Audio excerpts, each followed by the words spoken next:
ఇల్లు కట్టుకోలేని వాళ్ళు, స్థలం ఉన్నా కూడా ఇల్లు కట్టుకోలేని వాళ్ళు, ఇల్లు కొనుక్కోలేని వాళ్ళు, వంశపారంపర్యంగా ఇళ్ళు వచ్చినా సరే అవి నష్టపోయిన వాళ్ళు, సొంత ఇళ్ళు ఉన్నా సరే ఆ ఇంట్లో ఉండలేక అద్దె ఇంట్లో ఉంటున్న వాళ్ళు, వీళ్ళందరూ కూడా ప్రధానంగా భవన దోషం వల్ల ఈ సమస్యలు ఎదుర్కొంటూ ఉంటారు.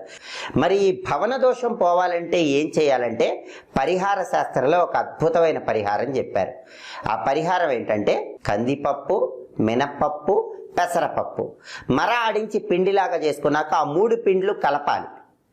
కలిపిన తర్వాత ఆ పిండ్ల మిశ్రమంలో నీళ్లు కలిపి 11 చిన్న చిన్న ఉండల్లాగా తయారు చేసుకోవాలి. ఆ 11 చిన్న చిన్న ఉండల మీద బెల్లం ముక్కలు ఉంచాలి.